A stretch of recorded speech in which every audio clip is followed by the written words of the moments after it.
Welcome to SS defence academy friends. आज के इस वीडियो सेशंस में हम लोग डिस्कस करने वाले हैं इंडियन नेवी एमआर का जो एग्ज़ाम फरवरी 2017 में तथा सितंबर 2017 में अलग अलग सेंटरों पे अलग अलग सिटी में जो ऑफलाइन मोड में एग्ज़ाम कंडक्ट हुए थे और उस एग्ज़ाम में जितने भी जीके के क्वेश्चंस बने थे आज के इस वीडियो सेशंस में मैं डिस्कस करने वाला हूं। तो वीडियो को बिना स्किप किए लास्ट तक देखिएगा फ्रेंड्स। आने वाले इंडियन नेवी एमआर के एग्जाम्स के लिए काफ़ी महत्वपूर्ण रहेगा ये सभी क्वेश्चंस। और जो candidate navy double A SSR का तैयारी कर रहे हैं उनके लिए भी काफ़ी हेल्पफुल होगा, क्योंकि आप सभी जानते हैं कि जो जीके का लेवल होता है डबल ए एसएसआर और एमआर का, ये बिल्कुल सेम होता है, सेम लेवल के क्वेश्चंस बनते हैं और एक दूसरे में रिपीटेड होते हैं। तो आप सभी जो भी कैंडिडेट एसएसआर और डबल ए का तैयारी कर रहे हैं वो इस वीडियो को जरूर देखिएगा फ्रेंड्स। देख सकते हैं फ्रेंड्स, प्रॉपर ढंग से सभी क्वेश्चंस को इंक्लूड किया हूं और ये जितने भी क्वेश्चंस लगभग 100 क्वेश्चंस कराने वाला हूं। फ्रेंड्स ये 100% रियल और ऑथेंटिक्स हैं। फ्रेंड्स यदि आपको बिलीव नहीं होता है तो सबसे पहले आप मेरे जो पहले से जुड़े हुए हैं कैंडिडेट, आप टेलीग्राम से जुड़ सकते हैं और पुराने कैंडिडेट से बात कर सकते हैं कि किस तरह का ये चैनल आपको प्रोवाइड करता है क्वेश्चंस। क्योंकि ये एक ऐसा चैनल है एसएस डिफेंस एकेडमी जहां पर सबसे ज़्यादा जेन्युइन और 100% रियल और ऑथेंटिक्स क्वेश्चंस प्रोवाइड किया जाता है। फ्रेंड्स सबसे ज़्यादा डिफेंस, चाहे वो आर्मी हो, एयरफोर्स हो, नेवी हो, इसके अलावा पैरामिलिट्री फोर्सेज हो, इनके सबसे ज़्यादा क्वेश्चंस मैं ही प्रोवाइड किया हूँ अपने चैनल पर, जिसका प्लेलिस्ट बना है, जाकर देख सकते हैं। लगभग 2010 से लेकर 2020 तक जितने भी पैरामिलिट्री फोर्स, डिफेंस लाइन के जितने भी एग्जाम कंडक्ट हुए हैं और उन सब के प्रीवियस क्वेश्चंस को मैं ही कराया हूँ, देख सकते हैं प्लेलिस्ट को। तो जो चैनल पर नए कैंडिडेट हैं उस चैनल को सब्सक्राइब करके जुड़ जाइएगा, क्योंकि कहीं ना कहीं आपके एग्जाम के लिए ये चैनल काफ़ी बेनिफिशियल रहेगा। और आप इसका पीडीएफ भी डाउनलोड कर सकते हैं टेलीग्राम चैनल से जुड़कर, जिसका लिंक डिस्क्रिप्शन बॉक्स में है। देख सकते हैं फ्रेंड्स, प्रॉपर ढंग से सभी क्वेश्चंस को इंक्लूड किया हूं ताकि आपको एक अच्छा एनालिसिस मिले और आप इसी लेवल का तैयारी करें। तो चलिए फ्रेंड्स, देरी न करते हुए सभी क्वेश्चंस को एक एक करके डिस्कस करते हैं। सबसे पहले हम लोग देखेंगे फरवरी 2017 में जो एग्जाम कंडक्ट हुए हैं अलग अलग सेंटरों पर, उनका कलेक्शंस देखेंगे। देखिए फर्स्ट क्वेश्चन पूछा गया था, एस्टिगैमेटिज्म एस्टिगैमेटिज्म एक बीमारी है, तो ये आंखों की बीमारी होता है। नेक्स्ट क्वेश्चन देखिए, सेकंड, विश्व स्वास्थ्य दिवस कब मनाया जाता है? तो 7 अप्रैल को मनाया जाता है, काफी मोस्ट इंपॉर्टेंट है। क्वेश्चन देखिए थर्ड, किस अम्ल का उपयोग सीसा संचायक बैटरी में किया जाता है? तो सल्फ्यूरिक अम्ल का उपयोग सीसा संचायक बैटरी में किया जाता है। क्वेश्चन नंबर 4 देखिए, कह रहा है मेलाकोनाइट किस धातु का अयस्क है? तो इसका आंसर हो जाएगा तांबा का अयस्क है। क्वेश्चन 5 देखिए, मनुष्य शरीर में लगभग कितना लीटर रक्त होता है यानी ब्लड होता है? तो सामान्यतः 6 लीटर जो होता है ये ब्लड होता है स्वस्थ मनुष्य में। क्वेश्चन 6 देखिए, विद्युत धारा का चुंबकीय प्रभाव सर्वप्रथम किसके द्वारा अवलोकित किया गया था? तो ये फराडे के द्वारा अवलोकित किया गया था, इसका आंसर हो जाएगा। क्वेश्चन 7 देखिए, ब्लैक होल का सिद्धांत किसके द्वारा दिया गया था? तो एस चंद्रशेखर द्वारा दिया गया था। क्वेश्चन 8 देखिए, शरीर में हीमोग्लोबिन का क्या कार्य है? तो ये ऑक्सीजन का परिवहन करता है पूरे बॉडी में। क्वेश्चन देखिए 9th, किस रेडियोधर्मी तत्व का भारत में विशाल भंडार पाया जाता है? तो थोरियम का विशाल भंडार पाया जाता है। क्वेश्चन 10 देखिए, किसी मानव आंख की रेटिना पर बना प्रतिबिंब कैसा होता है? तो ये वास्तविक और उल्टा होता है। क्वेश्चन देखिए 11th, फोटोग्राफी में उपयोग किया जाने वाले प्रकाश संवेदी यौगिक कौन सा है? तो ये है सिल्वर ब्रोमाइड। क्वेश्चन देखिए 12, कह रहा है 1 ग्राम वाले पदार्थ का तापमान 1 डिग्री सेल्सियस बदलने के लिए आवश्यक उष्मा की मात्रा को क्या कहते हैं? तो विशिष्ट उष्मा कहा जाता है। क्वेश्चन देखिए 14, पीतल किसका मिश्रण होता है? तो तांबा और जस्ता का मिश्रण होता है। क्वेश्चन 15 देखिए, उपकरण जो विद्युत ऊर्जा को यांत्रिक ऊर्जा में बदलता है क्या कहलाता है? तो विद्युत मोटर कहलाता है। क्वेश्चन 16 देखिए, प्रतिध्वनि किस कारण सुनी जाती है? तो ध्वनि तरंगों के परावर्तन के कारण सुनी जाती है। क्वेश्चन 17 देखिए, पानी से भरे एक बर्तन में बर्फ का एक टुकड़ा तैर रहा है, पूरी बर्फ के पिघलने पर बर्तन का जल स्तर क्या होगा? तो कोई परिवर्तन नहीं होता है। क्वेश्चन देखिए 18, 2 समानांतर दर्पणों के बीच धातु के एक गोले को रखा जाता है, इससे बनने वाले प्रतिबिंब की संख्या कितना होगा? तो असंख्य होगा। क्वेश्चन 19 देखिए, डिप्थीरिया बीमारी किस अंग को प्रभावित करता है? तो ये जो बीमारी है डिप्थीरिया गले को प्रभावित कर देता है। क्वेश्चन 20 देखिए, जब लिफ्ट ऊपर की ओर जाती है तो आदमी का भार वास्तविक भार से कम होता है, होता है क्योंकि उसकी चाल ऊपर की ओर समरूप होती है। क्वेश्चन देखिए 21, कौन सा रंग तरंगदैर्घ्य सबसे अधिक होता है, मतलब किस रंग का तरंगदैर्घ्य सबसे अधिक होता है, तो लाल रंग का जो तरंगदैर्घ्य है इसका तरंगदैर्घ्य सबसे ज़्यादा होता है, इसीलिए इसके ट्रैफिक में इस्तेमाल किया जाता है, सिग्नल में। क्वेश्चन देखिए 22, चीनी के घोल में तापक्रम बढ़ाने पर चीनी का विलेयता क्या होगा, तो बढ़ती है। क्वेश्चन देखिए 23, कार्बन का शुद्धतम रूप क्या है, तो ये है हीरा और ग्रेफाइट होता है, तो ऑप्शन में हीरा है। क्वेश्चन देखिए 24, कौन सा गैस का आवरण सूर्य से निकली पराबैंगनी विकिरण को अवशोषित करता है, तो ओजोन जो परत है ये अवशोषित कर लेता है पराबैंगनी विकिरण को। क्वेश्चन देखिए 25, रेक्टिफायर का प्रयोग किया जाता है, तो देखिए जो एसी करंट होता है ना और इसको डीसी में बदलने का कार्य करता है रेक्टिफायर। 26 देखिए, फोटोग्राफी में पिक्चर के रूप में किसका प्रयोग किया जाता है, तो सोडियम थायोसल्फेट का उपयोग होता है। क्वेश्चन देखिए 27, रतौंधी रोग किस विटामिन की कमी से होता है, तो विटामिन ए की कमी के कारण रतौंधी नामक रोग हो जाता है। ये आंखों का रोग होता है।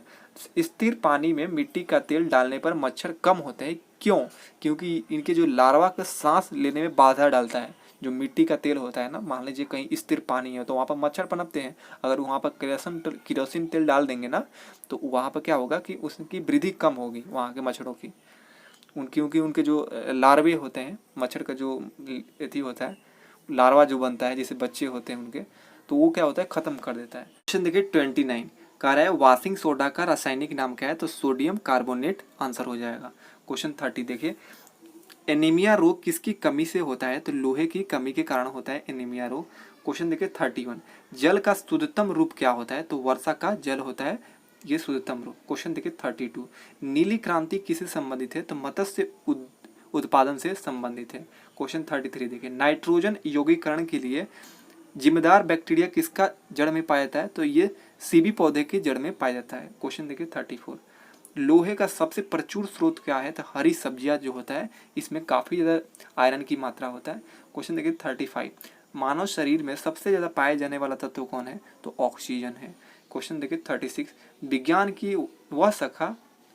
की शाखा एनाटॉमी के अंतर्गत किसका अध्ययन किया जाता है, तो प्राणी एवं पौधे की रचना का यहाँ पर अध्ययन होता है। क्वेश्चन 37 देखिए, गोबर गैस का मुख्य अवयव क्या होता है, तो मीथेन होता है। क्वेश्चन देखिए 38, विद्युत चुंबक के रूप में सामान्यतः किस धातु का उपयोग होता है, तो नरम लोहा का उपयोग होता है। क्वेश्चन देखिए 39, निम्न में से किस पौधे की वृद्धि में सबसे कम जल की आवश्यकता होती है, तो यूकेलिप्टस जो पौधा होता है इसकी वृद्धि में सबसे कम जल की आवश्यकता होता है। क्वेश्चन देखिए 40, लॉपिंग गैस का रासायनिक नाम क्या है, तो नाइट्रस ऑक्साइड आंसर हो जाएगा। क्वेश्चन देखिए 41, भारी जल का रासायनिक नाम क्या है, तो ड्यूटेरियम ऑक्साइड भारी जल का रासायनिक नाम है। क्वेश्चन देखिए 42, ग्रहों की परिक्रमा की गणना किस सिद्धांत द्वारा किया जाता है, तो डॉपलर प्रभाव के द्वारा किया जाता है। क्वेश्चन देखिए 43, वर्षा की बूंद किसके कारण गोलाकार होता है, तो पृष्ठ तनाव के कारण होता है। क्वेश्चन देखिए 44, नॉन स्टिक रोसाइया के बर्तन पर किसकी परत होता है, तो टेफलॉन की परत पाया जाता है। क्वेश्चन देखिए 45, जब बर्फ के टुकड़े पर दबाव बनाया जाता है तो उसके गलनांक पर क्या प्रभाव पड़ेगा, तो गलनांक घट जाएगा। अब देखिए जो सितंबर 2017 में एग्जाम कंडक्ट हुए हैं उन सभी क्वेश्चन को देख लीजिए। क्वेश्चन नंबर फर्स्ट देखिए, पृथ्वी की एकमात्र प्राकृतिक उपग्रह कौन है, तो चंद्रमा है। नेक्स्ट क्वेश्चन देखिए सेकंड, गांधी फिल्म में गांधी की भूमिका किसने निभाया था, तो वेन किंग्सले ने निभाया था। क्वेश्चन थर्ड देखिए, शिक्षक दिवस कब मनाया जाता है, तो 5 सितंबर को मनाया जाता है।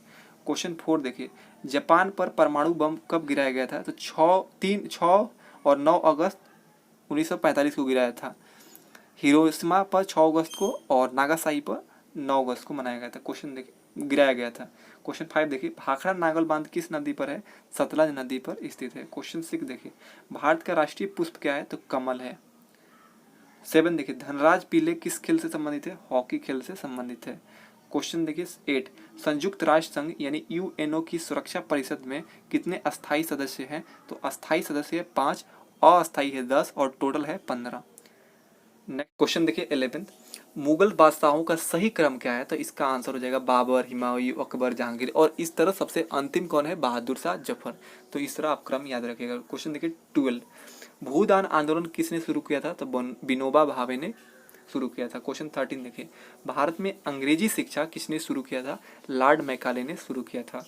क्वेश्चन देखिए 14, फ्लाइंग सिख के नाम से किसे जाना जाता है? तो मिल्खा सिंह को फ्लाइंग सिख के नाम से जानते हैं। क्वेश्चन देखिए 15, नींबू और संतरे में कौन से विटामिन पाया जाता है? तो विटामिन सी पाया जाता है। क्वेश्चन देखिए 17, उदय शंकर किससे संबंधित है? तो ये एक नृत्य से संबंधित है, डांस से। क्वेश्चन 18 देखिए, संविधान के प्रारूप समिति के चेयरमैन कौन थे? तो डॉक्टर भीमराव अंबेडकर थे। क्वेश्चन 19 देखिए, त्रिस्तरीय पंचायती राज व्यवस्था सर्वोच्च स्थान पर क्या होता है? तो जिला पार्षद होता है। क्वेश्चन देखिए 20, लक्षद्वीप की राजधानी कहाँ है? कवारती है। क्वेश्चन देखिए 21, श्रीलंका की मुद्रा का नाम क्या है? तो रुपया है। क्वेश्चन देखिए 22, डिस्कवरी ऑफ इंडिया नामक पुस्तक के लेखक कौन है? जवाहरलाल नेहरू हैं। क्वेश्चन 23 देखिए, गुरुत्वाकर्षण की खोज किसने किया था? न्यूटन ने किया था। क्वेश्चन 24 देखिए, नोबेल पुरस्कार प्राप्त करने वाले प्रथम भारतीय कौन थे? रविंद्रनाथ टैगोर थे। क्वेश्चन देखिए 25, द्रोणाचार्य पुरस्कार किससे संबंधित है? खेल के जो कोच होते हैं, प्रशिक्षण देने वाले होते हैं, उन्हें द्रोणाचार्य पुरस्कार से सम्मानित किया जाता है। क्वेश्चन 26 देखिए, खजुराहो स्थित है? तो मध्य प्रदेश में स्थित है, काफ़ी मोस्ट इंपॉर्टेंट है। 27 देखिए, राष्ट्रीय रक्षा अकादमी कहाँ स्थित है? तो ये देहरादून में स्थित है। क्वेश्चन 28 देखिए, रामकृष्ण मिशन की स्थापना किसने किया था? तो स्वामी विवेकानंद जी ने किया था। क्वेश्चन 29 देखिए, भारतीय मानक समय आधारित है? तो 82.5 डिग्री पूर्वी देशांतर से ये आधारित है। क्वेश्चन देखिए 30, कौन सा राज्य भारत के सबसे पूर्वी भाग में स्थित है? तो वो है अरुणाचल प्रदेश, सबसे पूर्वोत्तर राज्य है। 31 देखिए, कौन सा देश नाथुला दारा के पार है? तो चाइना है। क्वेश्चन देखिए 32, पृथ्वी के नज़दीक वायुमंडल के सबसे निचली परत कौन है? क्षोभ मंडल है। और सबसे दूर कौन है? अंतिम कौन है? तो बहिर्मंडल है। 33 देखिए, चीनी यात्री फैयान किसके काल में आया था? तो चंद्रगुप्त विक्रमादित्य के शासनकाल में आया था। क्वेश्चन 34 देखिए, प्रख्यात सिने कलाकार पृथ्वीराज कपूर और राज कपूर का संबंध था? बाप बेटे का संबंध था। क्वेश्चन 35 देखिए, भारत का कौन सा राज्य चाय उत्पादन के लिए जाना जाता है? असम राज्य है। क्वेश्चन 36 देखिए, भारतीय सेना का विजयंत नाम है? तो ये एक टैंक का नाम है। नेक्स्ट क्वेश्चन देखिए 37, भारत के किस राज्य में सर्वाधिक चावल का उत्पादन होता है? पश्चिम बंगाल में होता है। क्वेश्चन देखिए 38, भारत के किस शहर में जंतर मंतर स्थित है? दिल्ली शहर में जंतर मंतर स्थित है। 39 देखिए, भारत के किस राज्य में दार्जिलिंग स्थित है? पश्चिम बंगाल में स्थित है। 40 देखिए, तेलुगु किस राज्य का राजभाषा है? आंध्र प्रदेश का राजभाषा है। क्वेश्चन देखिए 41, हॉकी खेल में प्रत्येक टीम में कितने खिलाड़ी होते हैं? 11 यानी 11 खिलाड़ी होते हैं। 42 देखिए, बांग्लादेश की मुद्रा क्या है? टका है, राजधानी ढाका है। 43 देखिए, नील नदी के किनारे कौन सी सभ्यता का विकास हुआ था? तो मिस्र सभ्यता का विकास हुआ था। क्वेश्चन देखिए 44, किस स्थान पर महात्मा बुद्ध ने ज्ञान की प्राप्ति किए थे? तो ये बोध गया में इन्हें ज्ञान की प्राप्ति हुआ था। 45 देखिए, प्रसिद्ध नाटक शकुंतला किसने लिखी थी? तो ये महाकवि कालिदास ने लिखा था। क्वेश्चन 46 देखिए, ज्वार सबसे ऊंचा कब होता है? तो जब सूर्य और चंद्रमा पृथ्वी के एक ही ओर होते हैं तब सबसे ज़्यादा ऊंचा होता है ज्वार। क्वेश्चन 47 देखिए, कौन सा राज्य भारत के वृद्ध प्रायद्वीपीय पठार का भाग नहीं है? मध्य प्रदेश जो है ये वृद्ध प्रायद्वीपीय पठार का भाग नहीं है। क्वेश्चन 48 देखिए, खैबर दरा स्थित है? अफगानिस्तान और पाकिस्तान के मध्य है। क्वेश्चन 49 देखिए, कौन सी नदी प्रायद्वीपीय पठार से नहीं निकलती है? तो यमुना नदी नहीं निकलती है। ऑप्शन अकॉर्डिंग बिल्कुल सही है। 50 देखिए, कौन सा शहर गंगा के तट पर बसा है? तो पटना और कानपुर जो है ये पटना शहर के गंगा नदी के तट पर बसा है। क्वेश्चन 51 देखिए, भारत एक धर्मनिरपेक्ष देश है, इसका तात्पर्य क्या है? तो देखिए, भारत में कोई राज्य स्तर पर धर्म नहीं है, इसका मतलब यही है। देखिए फ्रेंड्स, मैंने टोटल देखिए फरवरी का लगभग 50 क्वेश्चन और सितंबर 2017 का 51 क्वेश्चन, इस तरह लगभग 100+ क्वेश्चंस मैंने आपको प्रोवाइड कर दिया हूँ 2017 का, जो बिल्कुल 100% रियल और ऑथेंटिक है। इसके बाद 2018 में जो भी फरवरी और सितंबर मंथ में एग्ज़ाम कंडक्ट हुए हैं उन सब का भी कलेक्शंस मैं आपको जल्द ही प्रोवाइड करूँगा। तो बस आप चैनल से जुड़े रहिएगा। मिलते हैं किसी नेक्स्ट वीडियो के एनालिसिस में, तब तक के लिए आप सभी को जय हिंद।